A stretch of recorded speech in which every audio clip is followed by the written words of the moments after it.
Praise the Lord. प्रभु यीशु मसीह के नाम में सबको शालोम। यहोवा परमेश्वर की बड़ाई हो कि उसके अनुग्रह से हम लोगों को फिर से मौका मिला है कि हम उसके पवित्र वचन की संगति में इकट्ठा हो सके हैं। प्रभु की बड़ाई हो, उसकी महिमा स्तुति युगानुग होती रहे। प्रभु कितना भला है कि हमारी कितनी सुधि रखता है कि प्रतिदिन हमें आत्मिक भोजन से तृप्त करता है। वो नहीं चाहता है कि उसके बच्चे भूखे प्यासे रहें। और ये बात सच है, बाइबल में लिखा हुआ है, अकाल के दिन में शेर के बच्चे तो भूखे रहेंगे, लेकिन अकाल में भी वो अपने लोगों की हड्डी को हृष्ट पुष्ट रखता है। उसके बच्चे कभी मोहताज नहीं हो सकते हैं किसी बात के लिए, ना आत्मिक जीवन के लिए, ना शारीरिक जीवन के लिए। हाँ, परमेश्वर के प्रति हमारे अंदर में प्रेम होना चाहिए, तब वो उसका प्रतिफल हमें ज़रूर देता है। तो मैं विश्वास करता हूँ जितने भी ऑनलाइन इस वक्त भाई बहन बच्चे जवान बुजुर्ग जो भी शरीक हैं, सब परमेश्वर की संतान हैं, प्रभु से प्रेम करने वाले हैं, उसके वचन की संगति में निरंतर रहना चाहते हैं, और इसलिए आप लोग सब शरीक हुए हैं। मेरी भी प्रार्थना है कि प्रभु आप लोगों को बहुत आशीष दे, अपने अनुग्रह में बढ़ाए, एक दूसरे से प्रेम रखें, प्रभु से प्रेम रखें, एक दूसरे के लिए आत्मिक उन्नति का कारण बने। परमेश्वर की वचन की जो शिक्षा है उसमें हम दृढ़ बने रहें, केवल हम सुनने वाले ही ना बने और केवल सीखते ही ना रह जाएं, वरन परमेश्वर के वचन को ग्रहण करके उसके अनुसार अपने जीवन को व्यतीत करने वाला होना चाहिए। हमें असेंडिंग ऑर्डर में बढ़ना है। मसीही जीवन एक असेंडिंग ऑर्डर का जीवन है कि हम जो आज है कल नहीं रहेंगे, जो कल है सो आने वाले कल को नहीं रहेंगे। हम दिन प्रतिदिन बदलते जाएंगे। है कुरिन्थियों की पत्री में लिखा है, हम अंश अंश करके बदलते जाते हैं उस रूपरेखा में, जिस रूपरेखा में परमेश्वर ने मनुष्यों की सृष्टि करने की योजना बनाई थी। सो प्यारे भाई और बहनों, प्रभु आप लोगों को बहुत आशीष दे। आप बहुत भले लोग हैं, प्रभु से प्रेम करते हैं, और इसीलिए प्रभु ने भी अपने प्रेम के कारण ये सुअवसर हम लोगों को दिया है। जगत के लिए तो ये भयानक अवसर है, लेकिन प्रभु में विश्वास करने वाले लोगों के लिए ये बड़ा सुंदर समय है, बहुत प्यारा समय है। सो प्रभु आप लोगों को आशीष दे। मेरे लिए भी प्रार्थना करते रहें कि मुझे परमेश्वर बुद्धि दे, ताकि जब तक उसकी इच्छा है मैं आप लोगों की सेवा कर सकूं दो शब्दों के ज़रिए से। सो प्रभु आप लोगों को आशीष दे। आइए हम लोग देखेंगे परमेश्वर के पवित्र वचन से, और वो है यशायाह नबी की पुस्तक। यशायाह नबी की पुस्तक, उसका 47वां अध्याय, माफ़ करना 46 बुक ऑफ यशायाह चैप्टर 46, और पढ़ेंगे 12 और 13। हे कठोर मन वालों, तुम जो धार्मिकता से दूर हो, कान लगाकर मेरी सुनो।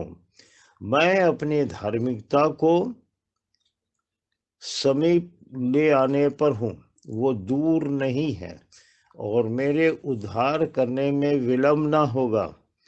मैं सियोन का उद्धार करूँगा और इस्राएल को महिमा दूंगा। परमेश्वर की आशीष उसके पवित्र वचन के पढ़े और सुने जाने पर हों। हम लोग सब इस बात को बहुत अच्छी तरीके से जानते हैं, जिस तरीके से परमेश्वर ने अपनी बातें इस्राएल को दी, पुराने नियम में जो बातें लिखी हुई है, ये बातें केवल उन तक ही सीमित नहीं है। आप अच्छी तरीके से जानते हैं कि इन बातों का संबंध हमारे जीवन के भी साथ है, और इसलिए ये न समझे कि केवल उन यहूदियों से ये बात कही जा रही है, पर हमसे भी वही बात की जा रही है। चाहे हम कोई भी क्यों न हो, कहीं के भी रहने वाले हों, परमेश्वर अपने अनुग्रहकारी वचन को प्रत्येक मनुष्य के ऊपर में प्रकट करना चाहता है, खासकर जो उसके लोग हैं। सो यहाँ पर क्या लिखा है, हे कठोर मन वालों। ये यहूदियों से परमेश्वर अपने नबी के द्वारा बात कर रहा है कि हे कठोर मन वालों, तुम धार्मिकता से दूर हो। हम देखते हैं कि इस्राएल को परमेश्वर ने व्यवस्था दी, नबियों की पुस्तक, नबियों के द्वारा उनसे बातचीत की। दाऊद जैसे व्यक्ति को उनका राजा बनाया, जिसके जरिए से भजन की पुस्तक, और भी उसके साथ कई एक लोग शरीक हैं जिन्होंने लिखी और इस्राएलियों को दी, यानी कि व्यवस्था, भजन की पुस्तक और नबियों की पुस्तक उनको दी। लेकिन उनका मन जगत से फिरा नहीं। वे एक प्रकार के रीति रिवाज कहलाते तो थे, यहूदी इस्राएली कहलाते थे, और ये भी वे कहते थे बड़े दावे के साथ कि हम तो मूसा के चेले हैं, व्यवस्था का पालन करने वाले हैं। लेकिन परमेश्वर का पवित्र वचन ये कहता है, हे कठोर मन वालों, तुम जो धार्मिकता से दूर हो, अगर वास्तव में उनकी धार्मिकता या उनके धार्मिकता के काम, या यूँ कहें कि उनका विश्वास यथार्थ रीति से अगर यहोवा परमेश्वर पर होता, तो ये कठोर मन वाले शब्द उनके लिए प्रयोग नहीं किया जाता। परंतु परमेश्वर जो दया का धनी है, बड़े अद्भुत रीति से कहता है 13वें पद में कि मैं अपनी धार्मिकता को समीप ले आने पर हूँ, वो दूर नहीं है। मैं अपनी धार्मिकता को, कौन सी धार्मिकता? जो व्यवस्था के द्वारा है वो नहीं, मैं अपनी धार्मिकता।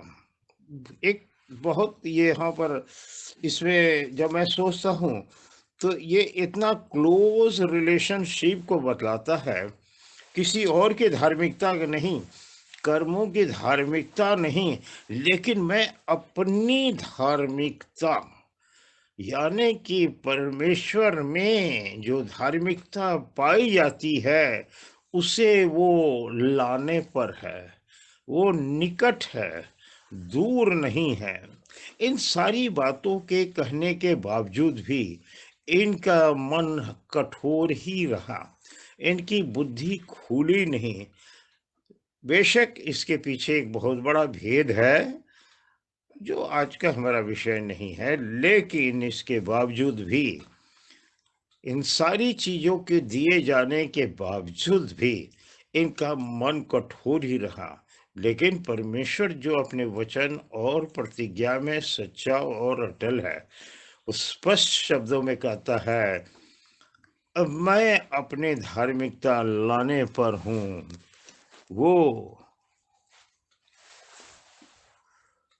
वो दूर नहीं है, निकट लाने पर हूँ। यहाँ हम देख रहे हैं प्रभु यीशु मसीह के विषय में भविष्यवाणी की गई है यशायाह नबी के द्वारा कि मैं अपनी धार्मिकता, आप यिर्मयाह 23 अध्याय का 6 में अगर देखिए तो वहाँ पर क्या लिखा हुआ है। 23 अध्याय का 6 में उस प्रभु यीशु मसीह की एक उपाधि है जो यिर्मयाह 23 अध्याय के 6 में स्पष्ट रीति से लिखा हुआ है।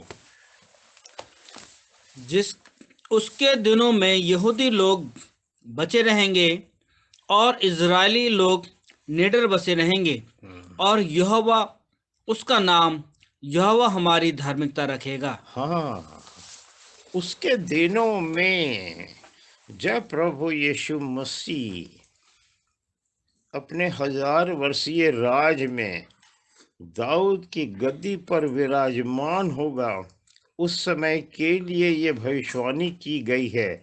लेकिन उससे पहले वो अपने इस धार्मिकता को लाने पर है। उसकी धार्मिकता अत्यंत ही निकट है, और वो जो धार्मिकता का राज करने वाला है, जो धर्म का राज करने, धार्मिक है, जो राज करने वाला है, दाऊद के गद्दे पर विराजमान होकर, उसका नाम क्या है? एक्चुअली नाम शब्द इस्तेमाल किया गया है, ये कॉमन नेम है, ये एक उपाधि है, टाइटल हम कह सकते हैं, माफ़ कीजिएगा, ये एक टाइटल है। किसका? हमारे उद्धारकर्ता यहोशुआ मसीह का। और वो कौन है? यहोवा परमेश्वर की धार्मिकता, उसका नाम हमारी धार्मिकता। कैसे हमारी धार्मिकता? जब हम प्रभु यीशु मसीह को ग्रहण करते हैं। किस रूप में ग्रहण करते हैं? Second part of God head नहीं। जब क्या कौन है ये प्रभु यीशु मसीह? कोलोसियों की पत्री 2 अध्याय के 9 पद में क्या लिखा हुआ है? The fullness of Godhead dwelleth in him bodily. परमेश्वरत्व की सारी परिपूर्णता उसमें सदैव वास करती है। परमेश्वरत्व की सारी परिपूर्णता उसमें सदैव वास करती है। किस में? जिसका नाम या जिसकी उपाधि के विषय में कहा गया है, उसका नाम हमारी धार्मिकता रखा जाएगा। देखा आपने कितना निकट संबंध है। अगर निकट संबंध ना होता तो वो हमारी धार्मिकता नहीं कहलाता।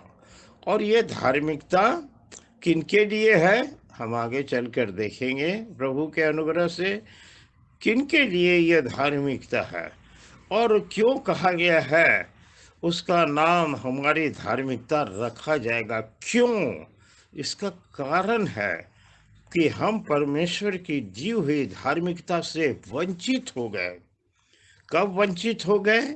जिस दिन मनुष्य ने आज्ञा का उल्लंघन किया, संपूर्ण मानव जाति पाप में गिर गई और पाप में गिरने के कारण मृत्यु के अधीन हो गई और परमेश्वर की धार्मिकता उस जगह पर छीन गई।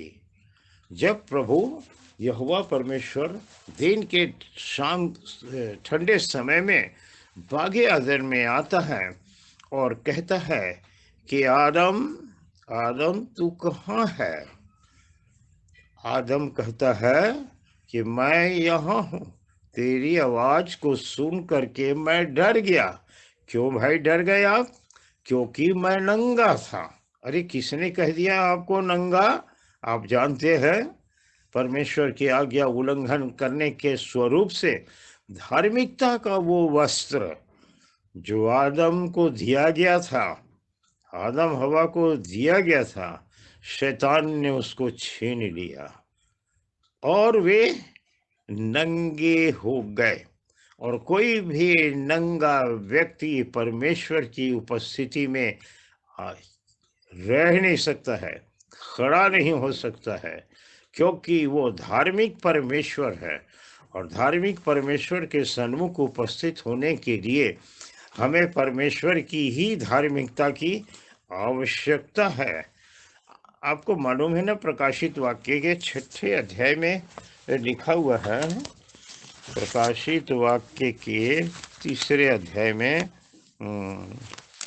इस तरीके से लिखा हुआ है कि उसके 17 पद में, तू जो कहता है कि मैं धनी हूँ और धनवान हो गया हूँ और मुझे किसी वस्तु की घटी नहीं, और ये नहीं जानता कि तू अभागा और तुच्छ और कंगाल और अंधा और नंगा है। देख रहे हैं किस बात के लिए नंगा? आत्मिक बातों में नंगा। और हम देखते हैं कि ये लौदीकिया की कलीसिया को के दूत को लिखते हुए पवित्र आत्मा यह कहता है कि तू नंगा है, अंधा है, इसलिए मैं तुझे सम्मति देता हूँ कि आग में ताया हुआ सोना मुँह से मोल ले कि धनी हो जाए, और श्वेत वस्त्र ले ले कि पहनकर तुझे अपने नंगेपन की लज्जा न हो। श्वेत वस्त्र क्या चीज है? ये देखिए, हम देखें, श्वेत वस्त्र 19 अध्याय में आपको मिलेगा, प्रकाशित वाक्य के, अगर मुझको जल्दी मिल जाए। यहाँ पर 19 का 8 में लिखा, और उनको शुद्ध और चमकदार महीन मलमल पहनने का अधिकार दिया, क्योंकि श्वेत महीन यहाँ पर है, जो सही ट्रांसलेशन होना चाहिए, श्वेत महीन मलमल का अर्थ पवित्र लोगों की धार्मिकता है। यहाँ थोड़ा ट्रांसलेशन थोड़ा सा गलत है। ये पवित्र लोगों की धार्मिकता है। पवित्र लोगों की धार्मिकता। कौन है पवित्र लोग? जो प्रभु यीशु मसीह के पवित्र लहू के द्वारा धोए गए हैं, प्रभु यीशु मसीह के नाम के द्वारा पवित्र किए गए हैं, प्रभु यीशु मसीह के वचन के द्वारा शुद्ध किए गए हैं, उस पवित्र आत्मा के द्वारा जिन्होंने शुद्धता प्राप्त की है, ये है पवित्र लोग। पवित्र लोग ये वो बुलाए हुए लोग हैं। अगर हम एक पद और देखें, पतरस की पत्री में अगर मुझे मिल जाए, क्या लिखा हुआ है? ये पहली पत्री पहला अध्याय के पहले पद से हम देखेंगे। पतरस की ओर से जो यीशु मसीह का प्रेरित है, उन परदेशियों के नाम जो पुन्तुस, गलतिया, कंपुदिकिया, आसिया और बिथुनिया में तितर बितर होकर रहते हैं, और परमेश्वर पिता के भविष्य ज्ञान के अनुसार आत्मा के पवित्र करने के द्वारा आज्ञा माने और यीशु मसीह के लहू के छिड़के जाने के लिए चुने हुए हैं। पवित्र किए जाने के लिए हम चुने हुए हैं। परमेश्वर ने अपने भविष्य ज्ञान के अनुसार पहले से ठहरा दिया, और इसलिए कहता है कि मैं अपनी धार्मिकता को, हमारा प्रभु यीशु मसीह जब आया इस पृथ्वी के ऊपर में, जब वो अपने के बीच में आया तो लिखा हुआ है कि अपनों ने उसे ग्रहण नहीं किया, और जिन लोगों ने उसे ग्रहण किया उसको परमेश्वर की संतान होने का अधिकार दिया, अर्थात उन्हें जो उसके नाम पर विश्वास करते हैं। लोग रोटी खाते हैं, खाना खाते वक्त यीशु मसीह के नाम से दुआ करते हैं। कोई बीमार होता है तो प्रभु यीशु मसीह के नाम से प्रार्थना करते हैं। किसी चीज़ की आवश्यकता होती है, प्रभु यीशु मसीह के नाम से प्रार्थना करते हैं। प्रचार करते हैं बड़े जोर शोर से, प्रभु यीशु मसीह के नाम से प्रचार करते हैं कि वो चंगा करने वाला है, उद्धार करने वाला है, सब कुछ। लेकिन जब उसी प्रभु यीशु मसीह की मृत्यु के साथ अपने को आइडेंटिफाई करने का वक्त आता है, तब लोग क्या कहते हैं? प्रभु यीशु मसीह के नाम को भूल जाते हैं और उपाधियों को लेकर बपतिस्मा देते हैं और लेते हैं। यानी कि उस परमेश्वर की योजना को, जिसके विषय में भविष्यवाणी की गई है कि मैं अपनी धार्मिकता को, हमारी धार्मिकता प्रभु यीशु मसीह है, हमारी नजात प्रभु यीशु मसीह है। जक्कई के घर में गया प्रभु तो क्या कहा? आज इस घर में नजात आई है, आज इस घर में उद्धार आया है, आज इस घर में सल्वेशन आया है। तो हमारी नजात कौन है? हमारा उद्धार कौन है? हमारा सल्वेशन कौन है? हमारा यहोशुआ मसीह है। और लोगों ने उसे त्याग करके उपाधियों को अपना लिया कि प्रभु यीशु मसीह ने ये कहा है मत्ती 28 में। लखनऊ में एक बड़े विद्वान आदमी, आप लोग शायद जानते होंगे, भक्त सिंह ग्रुप का जो था लीडर, वो उसके घर में गया और उन्होंने ये कहा कि देखिए भाई प्रताप सिंह, बपतिस्मा तो पिता पुत्र पवित्र आत्मा के नाम में है। हाँ, बोला ठीक है, बताइए कैसे? बोला देखिए, मरते वक्त जो वसीयत लिखा जाता है, तो ये वसीयत लिखा गया है, ये डीड लिखा गया है। बपतिस्मा एक डीड है। हम बोला वाह, बहुत अच्छी बात कहा है आपने। हर एक डीड कब लिखा जाता है? मरने से पहले लिखा जाता है। लेकिन यहाँ तो प्रभु यीशु मसीह जी उठने के बाद कह रहा है। और अगर आप वास्तव में देखिएगा ओरिजिनल मैन्युस्क्रिप्ट में, मूल पांडुलिपि में, मत्ती 28 का 19 में पिता पुत्र पवित्र आत्मा के नाम से बपतिस्मा 2 लिखा हुआ है ही नहीं। देखा है आपने? लोग सब कुछ कर रहे हैं, भविष्यवाणी कर रहे हैं यीशु मसीह के नाम से, चंगाई की बात कर रहे हैं यीशु मसीह के नाम से, खाना खाते वक्त यीशु मसीह के नाम से, लेकिन उस अद्वैत परमेश्वर को अगर आप बपतिस्मा प्रभु यीशु मसीह के नाम में लेंगे तो आपको मानना पड़ेगा कि परमेश्वर अद्वैत है, त्रिएक नहीं है। अद्वैत परमेश्वर की शिक्षा का इनकार कर देते हैं तो किस रीति से उद्धार के हम भागी बन सकते हैं? इसलिए कहता है कठोर मन वालों, ये केवल यहूदियों से नहीं परंतु आज हमसे भी परमेश्वर का वचन पवित्र आत्मा के द्वारा यही कहता है कि ऐ कठोर मन वालों, कब तक तुम नहीं फेरोगे? मैं अपना उद्धार निकट लाने पर हूं। बेशक जिन लोगों ने अभी तक उद्धार नहीं पाया है उनके लिए उद्धार निकट वो लेकर के आ गया है। 2000 साल तो जरूर हुआ है लेकिन उद्धार का काम रुका नहीं है।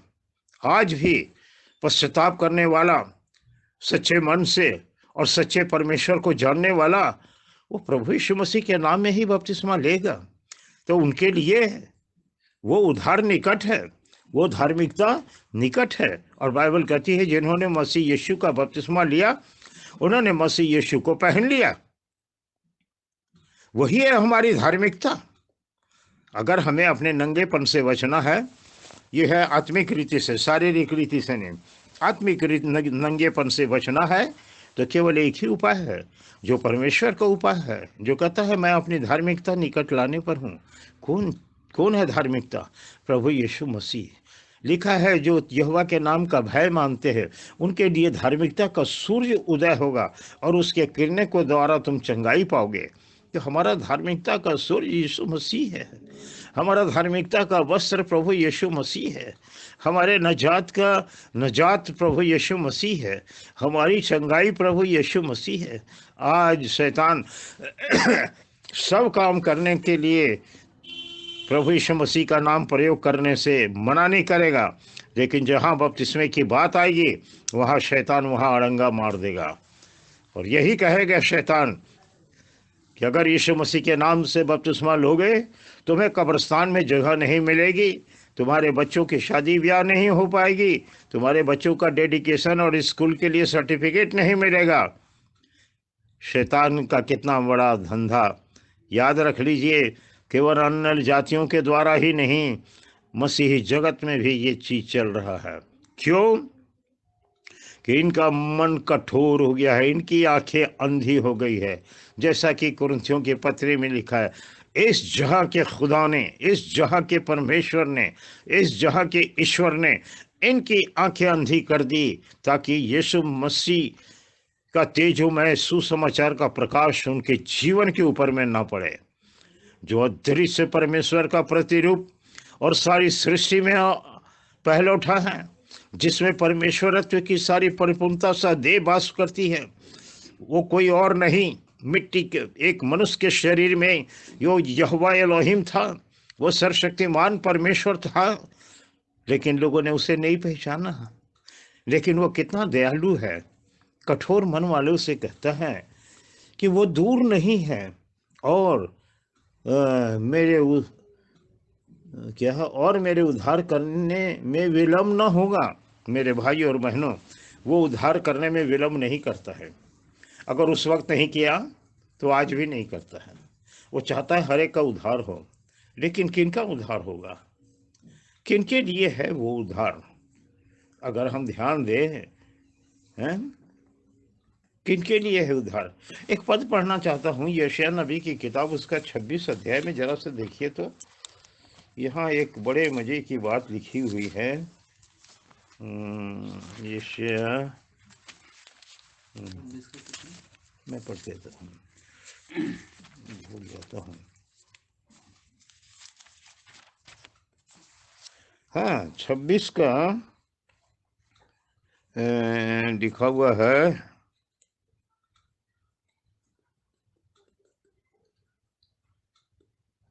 यहाँ पर 26 के 9 और 10 में दो ग्रुप आपको मिलेगा, दो प्रकार के लोगों का वर्णन किया हुआ है। लिखा है, रात के समय मैं जी से तेरी लालसा करता हूँ, मेरा संपूर्ण मन से यत्न के साथ तुझे ढूंढता है।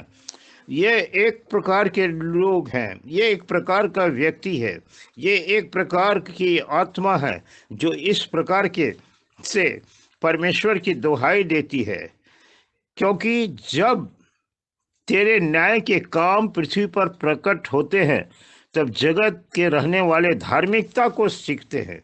जब परमेश्वर के न्याय के काम प्रकट होते हैं तो जगत के रहने वाले, जगत के कौन रहने वाले, अभी आपको नीचे में मिलेगा 10 पद में, दुष्ट पर चाहे दया भी की जाए तो भी वो धार्मिकता को ना सीखेगा, धर्मराज में भी वो कुटिलता करेगा और यहोवा का महात्म्य उसे सूझना पड़ेगा। देखा आपने, दो तरह के लोग हैं। एक है जो इंतजार करते हैं, कब इंतजार कर रहे हैं? कि रात के समय में मैं जी से तेरी लालसा करता हूँ। ये रात का समय क्या है? ये अभी जो कुछ घंटों के बाद रात हो जाएगी, ये जो हम लोगों के टाइम और घड़ी के अनुसार जो रात होती है, इस रात की बात कर रहा? जी नहीं, जी नहीं, ये आत्मिक रात की बात है।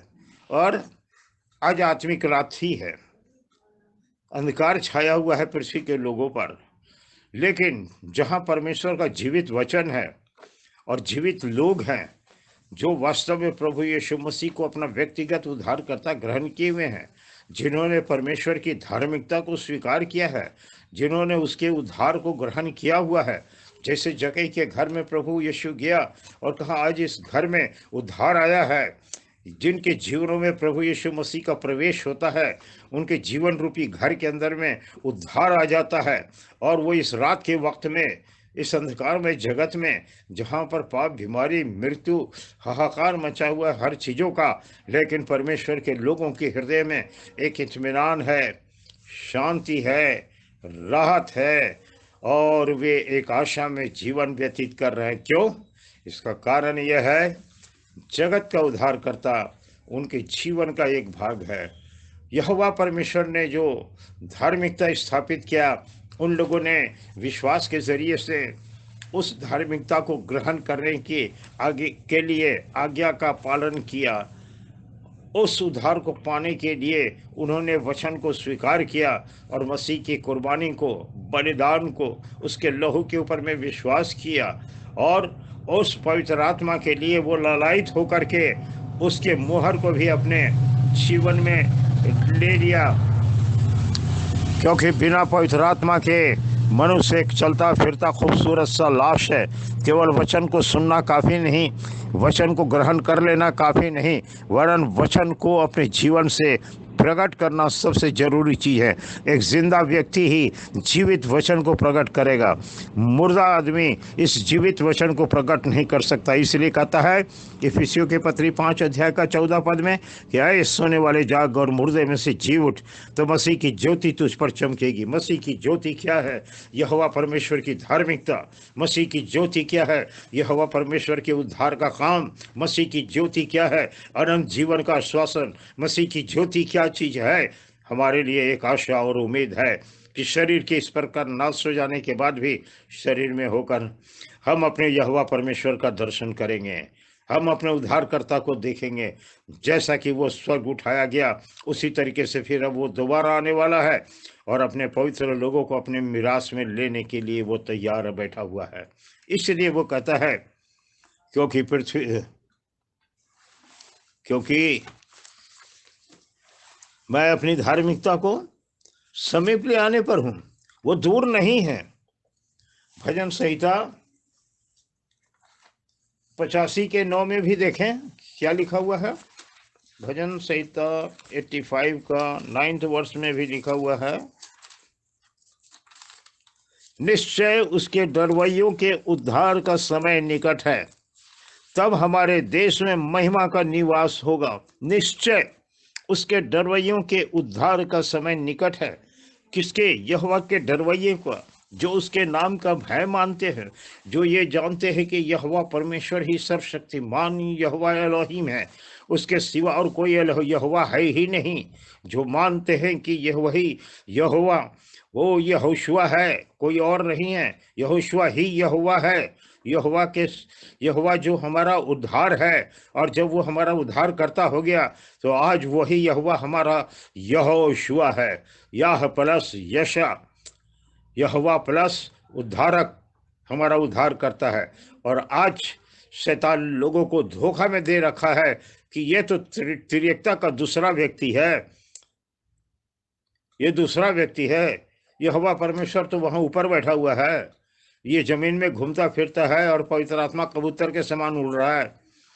परमेश्वर की निंदा के सिवाय ये कुछ नहीं है, ये सच्चाई की शिक्षा नहीं है, और इसी पर आज दुनिया पागल हो रही है। प्यारे भाई और बहनों, ये जीवित वचन आपको पहुंचाया जाता है। पवित्र आत्मा की अगुवाई में इसे समझने की कोशिश कीजिए, अपने दिमाग का प्रयोग ना करें। लिखा है, मेरे पुत्र, तू अपने समझ का सहारा न मत ले, वरन संपूर्ण मन से अपने यहोवा परमेश्वर पर विश्वास और भरोसा रख, वही तेरे सब मनोरथों को पूरा करेगा। हमारी कौन सी मनोरथ है? एक छोटा सा उदाहरण देना चाहूँगा। आपने मरियम मार्था का तो नाम सुना है। प्रभु यीशु मसीह इन लोगों से बहुत प्यार करते थे, बैतनिया का मरियम और मार्था। एक बार प्रभु यीशु मसीह अपने चेलों के साथ उसके घर पर पाहुन के रूप में पहुँचे और उन लोगों ने उनका स्वागत किया।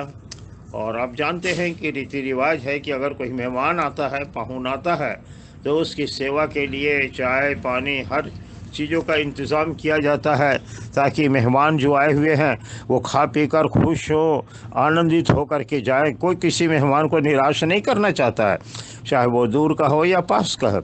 और जब प्रभु यीशु मसीह ही आ गया तो कितनी बड़ी खुशी की बात है।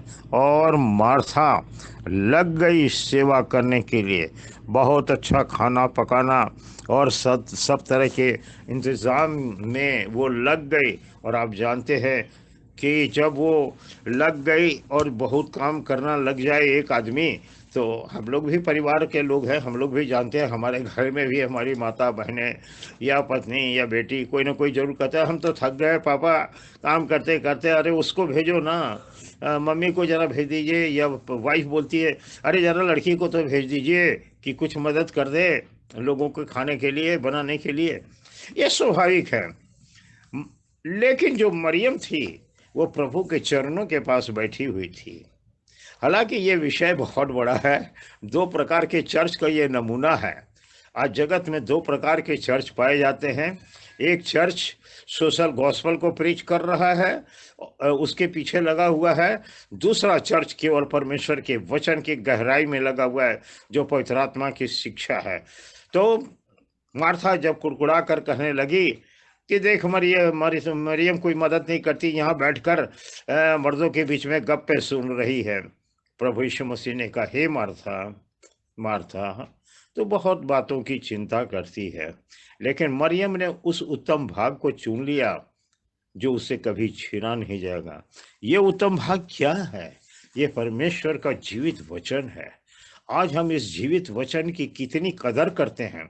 क्या हम रिलीजन के रूप में इस वचन को सुनते हैं कि हम पेंटिकोस्टल चर्च के हैं, या हम मेथोडिस्ट चर्च के हैं, या हम बैप्टिस्ट चर्च के हैं, या हम मसीही परिवार में पैदा हुए इसलिए हम वचन को सुन रहे हैं, या हम इसलिए सुन रहे हैं कि यहोवा परमेश्वर की ये कहा हुआ वचन है मेरे जीवन के लिए, कि वो अपनी धार्मिकता को शीघ्र मेरे जीवन में लाने वाला है, वो अपने उद्धार को शीघ्र मेरे जीवन में मैनिफेस्ट करने वाला है, प्रकट करने वाला है। क्या ये अनुभव हम लोगों का है? मेरे अजीजों, वक्त आ चुका है इन बातों का हम अनुभव करें। क्या वास्तव में यहोवा परमेश्वर की धार्मिकता से हम परिपूर्ण हैं, जो हमारे निकट लेकर के आ गया? आज उसका संदेश, उसी धार्मिकता का संदेश प्रचारा जा रहा है। क्या उसके उद्धार में हम लोगों ने ग्रहण किया है वास्तविक रीति से? क्या उद्धार मैनिफेस्ट हो रहा है या नहीं? या केवल हम शब्दों में एक रिलीजन का पालन कर रहे हैं? आज जगत रिलीजन के लिए पागल हो गया है, लेकिन यहोवा परमेश्वर की बड़ाई हो, हमारे उद्धारकर्ता यहोशुआ मसीह के नाम की जय हो, कि वो हमें जय के उत्सव के लिए बराबर दिए फिरता है। प्रभु आप लोगों को बहुत आशीष दे, अपने अनुग्रह में बढ़ाए, ताकि उसकी धार्मिकता और उसके उद्धार से परिपूर्ण होकर इस भयानक समय में जो जगत के लिए है, आप जलते हुए चिराग के समान आनंद पूर्वक उसकी महिमा को करने वाले हो सके, साथ ही प्रकट करने वाले हो सके, ताकि जगत के लोग जान ले कि ये लोग तो बड़े अजीब हैं, ये लोग तो बड़े अजीब हैं। हर वक्त ये खुश रहते हैं, अकाल पड़ा हुआ है लेकिन ये खाते पीते हैं, निश्चय परमेश्वर अपने वचन को आपके जीवन में, हम सभी के जीवन में पूरा करेगा। यीशु मसीह का अनुग्रह और उसकी शांति आप लोगों के साथ निरंतर बनी रहे। आमीन। धन्यवाद।